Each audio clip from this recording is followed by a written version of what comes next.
அனைவருக்கும் வணக்கம். கும்பராசினியர்களுக்கு நிகழ இருக்கும் அக்டோபர் மாதம் 2ஆம் தேதி மகாலய அமாவாசையான இன்றைய தினத்துல நீங்கள் என்ன செய்ய வேண்டும், என்ன செய்யக்கூடாது, என்ன செய்தால் என்ன மாதிரியான நன்மைகள் எல்லாம் ஏற்படும், மேலும் என்ன மாதிரியான முன்னேற்றங்கள் எல்லாம் உங்களுடைய வாழ்வில் ஏற்படும் என்பது குறித்தான முழுமையான பதிவு தான் இந்த வீடியோல நம்ம விரிவா பார்க்க போகிறோம். அந்த வகையில அதற்கு முன்னாடி உங்களுக்கு ஆன்மீகம் பற்றிய தகவல்கள் தெரிந்து கொள்ள வேண்டும் என்றாலும் சரி, வாஸ்து அல்லது நவகிரக சன்னதிகளுக்கு எப்படி செல்ல வேண்டும், எங்கு சென்று எப்படி வழிபட வேண்டும், பரிகாரங்களை நாம் எப்படி மேற்கொள்ள வேண்டும், உங்களுடைய ராசிக்கான பலன்கள் என்ன என்பது குறித்தான முழு தகவல்களையும் நம்ம சேனல் உள்ள டிஸ்கிரிப்ஷன்ல அதற்கான வெப்சைட் லிங்க் கொடுத்திருக்கோம். அதே போல சேனல் பேஜ்லயும் வெப்சைட் லிங்க் கொடுக்கப்பட்டிருக்கு. அதை கிளிக் பண்ணி நீங்கள் அவற்றை படித்து தெரிந்து கொள்ளலாம். வாங்க இப்ப சேனலுக்குள்ள போலாம். இந்த மகாலய அமாவாசையை பொறுத்த வரைக்கும் மகாலய அமாவாசை என்று முன்னோர்களை வழிபடுவதால் அவர்களுடைய ஆசி நமக்கு கிடைக்கும் என்பது ஐதீகமாக கூறப்படுது. மகாலய அமாவாசை என்பது ஆவணி மாதம் பௌர்ணமிக்கு மறுநாள் பிரதமை திதியில் துவங்கி புரட்டாசி மாதம் அமாவாசை வரை நீடிக்குதுங்க. இந்த புரட்டாசியில் வரும் அமாவாசையே மகாலய அமாவாசை எனப்படுது. இந்த மகாலய பட்சம் என்றால் என்ன என்று பார்க்கும்போது, மகாலயம் என்பது ஒன்று கூடுவது, பட்சம் என்பது 15 நாட்கள். அதாவது மறைந்த நம் முன்னோர் பித்ருலோகத்திலிருந்து இந்த 15 நாட்கள் நம்மோடு தங்கும் காலமே மகாலய பட்சமாகும். பித்ரு வழிபாடு இல்லற வாழ்க்கைக்கு பித்ருக்களின் ஆசியும் ஆசிர்வாதங்களும் கிடைக்க பெற்று சிறப்பளிக்கின்றன என்பதால் எம் முன்னோரால் பின்பற்றப்பெற்று வந்துள்ளதுதான் மகாலய பட்சம் அல்லது மகாலய அமாவாசை குறிப்பிடத்தக்கது. பித்ருக்களை நாம் அவமதித்தால் அல்லது அவர்களை உதாசீனம் செய்தால் அவர்கள் நம்மை சபித்து விடுவார்கள் என்பதும், அதனால் நாம் குடும்ப வாழ்க்கையில் பல துன்பங்களை அனுபவிக்க நேரிடும் என்பதும் இந்துக்களினுடைய ஐதீகமாக கூறப்படுதுங்க. அமாவாசை, ஆடி அமாவாசை ஆகியவற்றை விட திதி கொடுப்பதற்கு மிகவும் சிறந்தது மகாலய அமாவாசை. வருடத்தில் மற்ற மாதங்களில் வரும் அமாவாசை என்று முன்னோரை நினைத்து வழிபாடு செய்வோம். ஆனால் மகாலய பட்ச காலத்தில் பிரதமை துவங்கி அமாவாசை வரை உள்ள காலத்தில் தர்ப்பணம் செய்ய வேண்டும். அனைத்து முன்னோர்களையும் அப்போது நினைவு கூற வேண்டும். புனித நீர்நிலைகளுக்கு சென்றோ அல்லது கடலுக்கு சென்றோ புனித நீராடி நம் முன்னோர் ஆத்ம சாந்திக்காக பிரார்த்தித்து தர்ப்பணம் செய்வது நல்லது. நமது வாழ்வில் வரும் இன்ப துன்பங்கள் யாவும் நாம் எமது முற்பிறப்பில் செய்த பாவ புண்ணியத்திற்கு ஏற்ப அமைய பெறுகிறது. அதிலே பிதுர்காரியமும் ஒன்றாகும். அதனை நாம் சிரமமாக பார்க்காமல் சிரத்தையுடன் செய்ய வேண்டும். அது தவறின் பிதுர்களின் கோபத்திற்கு ஆளாவும் என ஜோதிட சாஸ்திரம் கூறுகின்றன.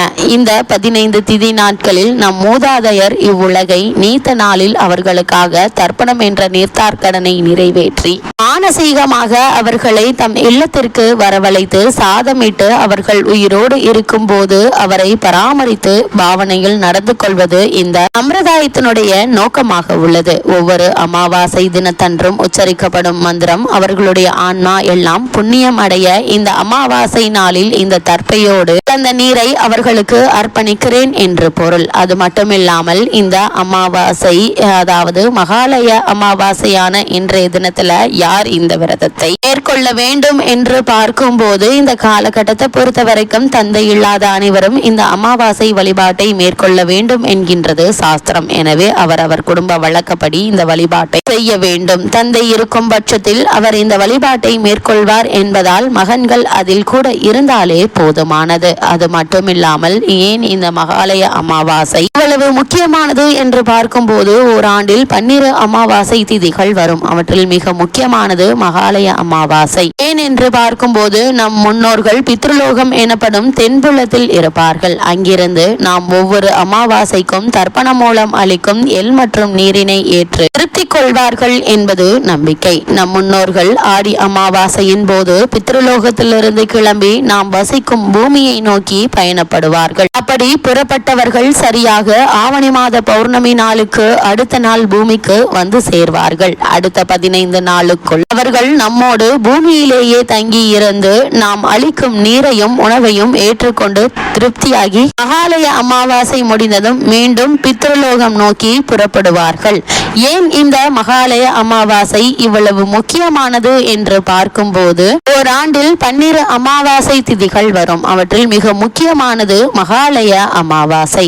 ஏனென்றால் நம் முன்னோர்கள் பித்ருலோகம் எனப்படும் தென்புலத்தில் இருப்பார்கள். அங்கிருந்து நாம் ஒவ்வொரு அமாவாசைக்கும் தர்ப்பணம் மூலம் அளிக்கும் எள்ளும் மற்றும் நீரினை ஏற்று திருப்தி கொள்வார்கள் என்பது நம்பிக்கை. அப்படி நம் முன்னோர்கள் நம்மோடு இருக்கும் இந்த நாட்களில் நாம் அவர்களை நினைத்து வழிபடுவதைக் கண்டு அவர்கள் மகிழ்ந்து நமக்கு நல்லாசி வழங்குவார்கள் என்பது நம்பிக்கை. எனவே மகா புண்ணிய காலமான மகாலயபட்சம் 15 நாட்களும் நம் முன்னோர்களுக்கு தர்ப்பணம் தந்து வழிபட வேண்டும். ஆனால் அனைவருக்கும் அது சாத்தியமில்லை. எனவே மகாலய அமாவாசை என்று தவறாமல் தர்ப்பணம் தர வேண்டும். அப்படி செய்தால் ஆண்டு முழுவதும் அமாவாசை நாளில் வழிபட்ட பலன் கிடைக்கும் என்பது நம்பிக்கை.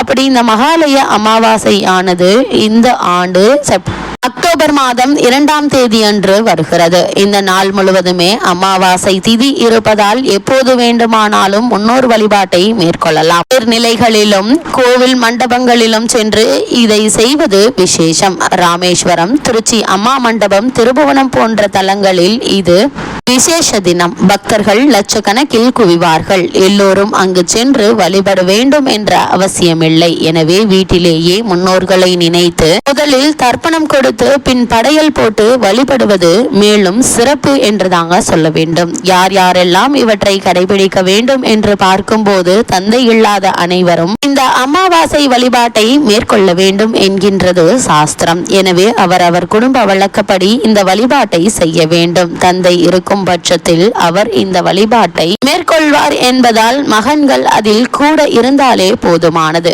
நம் நேரடி பித்ருக்களுக்கு என்ன பிடிக்குமோ அதை சமைத்து படையலிட வேண்டும். இந்த நாளில் காக்கைக்கு அன்னம் இட்ட பிறகே உணவு உட்கொள்வது வழக்கம். மகாலய அமாவாசை மிகவும் புண்ணியமான தினம் என்பதால் இந்த நாளில் தானங்கள் செய்வது விசேஷம். இன்று செய்யும் தானங்கள் பல மடங்கு பலன்களை தரும் என்பது நம்பிக்கை. அது மட்டுமில்லாமல் கும்பராசினியர்களான நீங்கள் இந்த மகாலய அமாவாசையான இன்றைய தினத்துல நீங்கள் என்ன தானம் கொடுப்பது மேலும் சிறப்பு என்று பார்க்கும்போது, உங்களுடைய ராசியில் ஜென்மஸ்தானத்தில் சனி பகவான் சஞ்சரிக்கிறாரு. அதே போல் உங்களுடைய ராசிக்கு 4ஆம் இடமான ரிஷபத்தில் குரு பகவானும், உங்களுடைய ராசிக்கு 2ஆம் இடமான தனஸ்தானத்தில் ராகுவும் சஞ்சரிக்கிறாரு. அது மட்டுமில்லாமல் உங்களுடைய ராசிக்கு அஷ்டமஸ்தானத்தில் சூரியனும் சுக்கிரனும் புதன் உச்சம் பெற்றும் கேதுவும் சந்திரனும் இணைந்து சஞ்சரிக்கிறாங்க.